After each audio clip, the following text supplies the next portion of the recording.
तो अब तक हमने देखा कि पीरियडिक मोशन वो मोशन होता है जहां पर कि एक सर्टेन टाइम पीरियड के बाद ऑब्जेक्ट अपना ही मोशन को रिपीट करता है। कुछ एग्जांपल्स देख ले, यहां पर फिगर दिख रहा है आपको। चलिए पहला एग्जांपल कंसीडर करते हैं। धरती ये जो सूरज के चारों तरफ घूम रही है, तो इस तरह से ये सूरज के चारों तरफ घूम रही है और एक बार सूरज के चारों तरफ घूमने में, अगर सूरज के रेफरेंस फ्रेम से देखें, सन के रेफरेंस फ्रेम से, तो एक बार इसे पूरा घूमने में समय जो लगता है वो होता है 365 दिन। लगभग ये 365 दिन 6 घंटे के आसपास होता है। सो 365 डेज। इसके बाद ये अपना ही मोशन को रिपीट करती है, जैसे यहां से घूमते हुए वापस आने के बाद या फिर से यही मोशन ये रिपीट करेगी, तो इसे हम पीरियडिक मोशन कहते हैं। उसी तरह से एक और एग्जांपल देख ले। मान ले आप एक पत्थर धागे में बांध के घुमा रहे हैं हाथ से पकड़ के। ये पत्थर इस तरह से घूमते हुए ऐसे इसका मोशन है और यहां वापस आने के बाद फिर से वही मोशन रिपीट करेगा, तो ये भी पीरियडिक मोशन हो गया। एक एग्जांपल, रफ एग्जांपल मान लेते हैं कि एक बार इसे पूरा घूमने में जो समय लग रहा वो है 0.1 सेकेंड। एक और पीरियडिक मोशन का एग्जांपल देख लेते हैं। पेंडुलम ये कुछ ऐसा, यहां ये रेस्ट पोजीशन में है, इक्विलिब्रियम पोजीशन में है। आपने क्या किया, इसे खींचा, इतना खींच के यहां तक लाया और आपने छोड़ दिया इसे। तो अब ये पेंडुलम इस तरह से यहां तक पहुंचेगा, फिर वापस यहां से लेके यहां तक पहुंचेगा और ये अपना मोशन को इसके बाद फिर से रिपीट करने लगेगा। अगर आप यहां से देखना शुरू करते हैं, ऑब्जर्व करना शुरू करते हैं, तो आप पाएंगे ये वापस गया और फिर आया, फिर ये यही मोशन रिपीट करने लगेगा। तो ये भी एक पीरियडिक मोशन है। चलिए हमने एग्जाम्पल एक मान लिया कि यहां से यहां तक जाने में जो समय लग रहा है उतना ही समय यहां से यहां आने में लगेगा। तो टोटल टाइम मान लेते हैं जाने में और आने में जो लगा, ये है लगभग मान लेते हैं 0.25 सेकेंड। यहां पर मैं आपको बता दूं कि पीरियडिक मोशन का एक स्पेशल कैटेगरी होता है ऑसिलेशन। हम ऑसिलेशन कब कहते हैं, जब एक बॉडी मीन पोजीशन, यहां पर ये इसका मीन पोजीशन होगा जहां पर कि इस पे नेट फोर्स 0 होगा और ये इक्विलिब्रियम पोजीशन में रहेगा। तो मीन पोजीशन के आगे पीछे इस तरह से ये ऑसिलेट करने लगता है, तो इसे हम ऑसिलेशन कहते हैं। हो सकता है ऑसिलेशन ऊपर नीचे हो, इससे फर्क नहीं पड़ता है। वो मीन पोजीशन को क्रॉस करेगा हर बार, जाते हुए और आते हुए, तब जाके वो ऑसिलेशन के कैटेगरी में आ जाता है। सो ये एक एग्जांपल है ऑसिलेशन का। वैसे सारे का सारा एग्जांपल जो है पीरियडिक मोशन का है, क्योंकि पीरियडिक मोशन का ही एक स्पेशल कैटेगरी ऑसिलेशन है। ये अगर ऑसिलेशन का एग्जांपल होगा तो ऑसिलेशन के साथ साथ ये पीरियडिक मोशन का भी एग्जांपल होगा। उसी तरह से ऑसिलेशन का एक स्पेशल कैटेगरी होता है सिंपल हार्मोनिक मोशन, जिसका कि एक बेहतरीन एग्जांपल होता है अगर आप एक ब्लॉक को एक स्प्रिंग के साथ टाई अप कर दे और स्प्रिंग का दूसरा एंड को आप अगर फिक्स्ड कर दे, तो फिर अगर आप इस ब्लॉक को थोड़ा सा खींच के छोड़ देते हैं, ये इसका मेन पोजीशन होगा जहां पर कि इसका कोई नेट फोर्स इस पे नहीं लगेगा, तो यहां से अगर आप थोड़ा सा इसे खींच देते हैं और खींच के आप इसे छोड़ देते हैं, तो फिर ये यहां से मेन पोजीशन को क्रॉस करते हुए पीछे की तरफ जाएगा, स्प्रिंग कंप्रेस्ड होगा और यहां तक पहुंचने के बाद, यहां तक ये पहुंचने के बाद स्प्रिंग को कंप्रेस करेगा ये, और इसके बाद वापस ये मेन पोजीशन होते हुए यहां तक पहुंचेगा। तो ये भी हो गया एक पीरियडिक मोशन का एग्जांपल, क्योंकि इसके बाद ये फिर से वही मोशन अपना रिपीट करेगा, यहां से यहां और फिर यहां से यहां। तो फिर अब आगे बढ़ते हुए चलिए देखते हैं कि दो टर्म्स, टाइम पीरियड और फ्रीक्वेंसी, ये क्या होते हैं। पीरियडिक मोशन में टाइम पीरियड और फ्रीक्वेंसी, तो सारे पीरियडिक मोशन है। टाइम पीरियड मतलब जितने टाइम बाद, जितने पीरियड ऑफ टाइम बाद ये अपना ही मोशन को रिपीट करेगा, उसे हम कहेंगे टाइम पीरियड। तो अगर फर्स्ट एग्जांपल को देखें तो यहां धरती यहां ऐसे घूमते हुए 365 दिन, लगभग 365 दिन 6 घंटे लगभग, तो उसके बाद ये अपना ही मोशन को रिपीट करने वाली है। तो फिर हम यहां पर कह सकते हैं इसका जो टाइम पीरियड होगा सूरज के चारों तरफ घूमने का, ये टाइम पीरियड 365 दिनों का होगा। टाइम पीरियड को हम डिनोट करते हैं कैपिटल लेटर टी से। तो हम यहां पर कहेंगे कि धरती का जो टाइम पीरियड होगा, अर्थ का टाइम पीरियड अराउंड सन, तो ये होता है 365 दिन। उसी तरह से इस केस में जब ये पत्थर इस तरह से घूमते हुए 0.1 सेकंड में यहां तक वापस पहुंच जाता है, फिर ये अपना मोशन को रिपीट करता है, तो फिर ये हो जाएगा इसका टाइम पीरियड 0.1 सेकंड। उसी तरह से इस पेंडुलम को अगर देखें तो इसका जो टाइम पीरियड होगा ऐसे जाने में और वापस आने में, जैसे कि हमने बात किया था, ये है 0.25 सेकंड का, तो इसका जो टाइम पीरियड होगा ये होगा 0.25 सेकंड। तो सब में मैं टी लिख रहा हूं, तो एक में चलिए T1 कर देता हूं, एक में T2 कर देता हूं, एक में T3 कर देता हूं। अब यहां पर टाइम पीरियड के साथ एक टर्म एसोसिएटेड होता है फ्रीक्वेंसी। फ्रीक्वेंसी को हम डिनोट करते हैं न्यू लेटर से, ग्रीक लेटर न्यू। ये क्या होता है?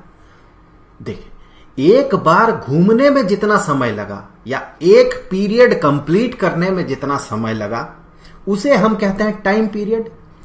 और एक सेकंड में जितना बार ये अपना मोशन को रिपीट करेगा, या फिर कहें एक सेकंड में वो अपने मोशन का जितना पीरियड खत्म करेगा, उसे हम कहते हैं फ्रीक्वेंसी। मतलब इस केस में अगर देखें तो इस केस में एक सेकंड में देखें ये ऐसे घूमते हुए 0.1 सेकंड लगा, फिर इसे ऐसे घूमते हुए फिर से 0.1 सेकंड लगा, तो एक सेकंड में ये 10 बार घूम जाएगा पत्थर। तो यहां पर हम कहेंगे इसका जो फ्रीक्वेंसी होगा, इसका फ्रीक्वेंसी ये बराबर होगा 10 के। यूनिट में मैं बाद में बात करूंगा। सो 10 इसका न्यूमेरिक वैल्यू होगा फ्रीक्वेंसी का। उसी तरह से अगर इस केस में देखें, पेंडुलम के केस में, तो आप ये पाएंगे कि ये 0.25 सेकंड में एक बार, फिर ये रिपीट करेगा, फिर 0.25 सेकंड में दो बार, दैट मीन टोटल 0.5 सेकंड हो गया, फिर एक बार 0.75, फिर एक बार तो एक सेकंड। तो एक सेकंड में ये 4 बार अपना मोशन को एग्जिबिट करेगा, यूनिक मोशन जो है उसे एग्जिबिट करेगा। तो यहां पर हम कहेंगे इसका जो फ्रीक्वेंसी होगा ये होगा 4। तो यहां पर अगर टाइम पीरियड और फ्रीक्वेंसी के बीच हम रिलेशन पता करते हैं तो हम क्या कह सकते हैं? देखिए, मान लेते हैं ये पत्थर एक सेकंड में एक बार अगर घूमता है, तो ये एक सेकंड में एक बार घूमेगा, तो फिर हम कहेंगे इसका टाइम पीरियड एक सेकंड का होगा और इसका फ्रीक्वेंसी भी एक होगा, क्योंकि एक सेकंड में ये एक ही बार घूम रहा है। तो इसी एग्जाम्पल से आगे बढ़ते हुए चलिए हम मान लेते हैं टाइम पीरियड और फ्रीक्वेंसी। अगर टाइम पीरियड एक सेकंड का होता है तो फ्रीक्वेंसी हम कहेंगे कि ये 1 होगा। यूनिट पे बाद में बात करेंगे हम। अगर मान ले इसका टाइम पीरियड 0.5 होता है, आधा सेकंड होता है, तो आधा सेकंड में एक बार, फिर से आधा सेकंड में और एक बार, तो एक सेकंड में 2 बार हो गया। सो अगर ये आधा सेकंड होता है तो फ्रीक्वेंसी होगा 2। उसी तरह से मान ले 1/3 ऑफ ए सेकंड में ये एक बार घूमता है पत्थर, सो 1/3 ऑफ ए सेकंड एक बार, फिर से 1/3 ऑफ ए सेकंड मतलब 1/3 सेकंड 2 बार हो गया, फिर 1/3 ऑफ सेकंड 1/3 ऑफ सेकंड फिर एक बार, तो 3 बार घूम लिया ये। तो अगर टाइम पीरियड इसका 1/3 ऑफ ए सेकंड होता तो फिर फ्रीक्वेंसी इसका 3 होगा। तो आप यहां से इंटर रिलेट कर सकते हैं कि टाइम पीरियड और फ्रीक्वेंसी के बीच रिलेशन क्या होगा। हम कह सकते हैं फ्रीक्वेंसी जो होगा ये होगा 1 टाइम पीरियड। यहां से आप इंटर रिलेट करके देख ले। सो 1 टाइम पीरियड इज फ्रीक्वेंसी। आप साथ ही साथ ये भी कह सकते हैं कि time period is equal to 1 frequency, मतलब टाइम पीरियड और फ्रीक्वेंसी एक दूसरे का रेसिप्रोकल होगा। तो अब अगर आप फ्रीक्वेंसी का यूनिट देखें तो ये चूंकि होता है 1 टाइम पीरियड और टाइम पीरियड का यूनिट होता है सेकंड, तो यहां से हम आसानी से कह सकते हैं कि फ्रीक्वेंसी का जो यूनिट होगा ये होगा पर सेकंड। अगर मान ले किसी का टाइम पीरियड हाफ सेकंड का है तो उसका फ्रीक्वेंसी कितना होगा। सो इसी केस से आगे बढ़ते हुए हम कहेंगे अगर किसी का टाइम पीरियड हाफ सेकंड का होगा तो उसका फ्रीक्वेंसी कितना होगा, वो होगा 1 divided by half second. So that is 1 divided by half is equal to 2 और यूनिट देखें इसका पर सेकंड हो गया। सो फ्रीक्वेंसी का यूनिट होगा पर सेकंड। इस पर सेकंड को हम एक नाम देते हैं, इसी को हम कहते हैं हर्ट्ज। ये नाम जो है हर्ट्ज, ये उस साइंटिस्ट के नाम पे पड़ा जिन्होंने रेडियो वेव को डिस्कवर किया था। उनका नाम था Heinrich Rudolf Hertz. In short हम इसे HZ से डिनोट करते हैं। फुल फॉर्म में अगर कहें तो ये होगा हर्ट्ज। अब आते हैं जो हमारा अंतिम एग्जाम्पल था, लास्ट एग्जाम्पल। इसमें ये भी एक पीरियडिक मोशन ही है, पर ये एक खास पीरियडिक मोशन है जो कि एक तरह का ऑसिलेशन है, और साथ ही साथ ये एक खास ऑसिलेशन भी है जिसे कि हम सिंपल हार्मोनिक मोशन कहते हैं। सिंपल हार्मोनिक मोशन में यही होता है कि किसी भी सर्टेन पॉइंट ऑफ टाइम में जो एक्सीलरेशन होता है पार्टिकल का, यहां पर इस बॉडी का ये जो ब्लॉक है, इसका जो एक्सीलरेशन होगा ये प्रोपोर्शनल होगा इसके मीन पोजीशन से जो डिस्प्लेसमेंट होगा उस पे।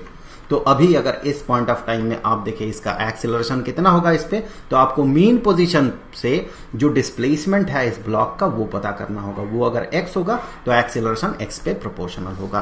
तो यहां वो मुद्दा नहीं है, यहां पर सवाल जो आपसे है वो ये है कि मान लेते हैं कि यहां से यहां पहुंचने में इसे जो समय लगा वो समय है 0.05 सेकेंड।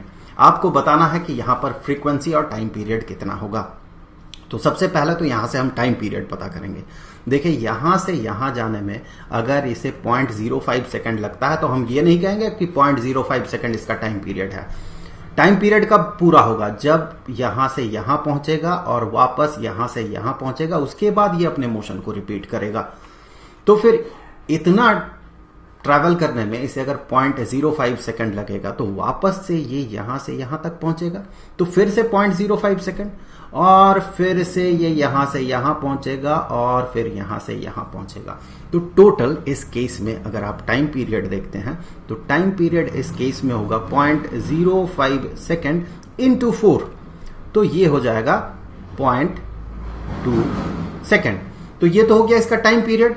अब अगर आप इसका फ्रीक्वेंसी पता करते हैं तो आप कहेंगे इस केस में जो फ्रीक्वेंसी होगा, ये फ्रीक्वेंसी बराबर होगा 1 ओवर टाइम पीरियड, जो कि बराबर होगा 1 divided by time period. Time period होगा 0.2 सेकंड का, सो 0.2 सेकंड। आप इसे इवैल्यूएट करें, आप पाएंगे ये होगा 5 पर सेकंड। इसी को हम कह सकते हैं ये है 5 हर्ट्ज। तो इस तरह से हमने देखा कि टाइम पीरियड क्या होता है पीरियडिक मोशन में, साथ ही साथ ऑसिलेशन और एसएचएम में, सिंपल हार्मोनिक मोशन में, और इसके साथ फ्रीक्वेंसी का रिलेशन क्या होता है।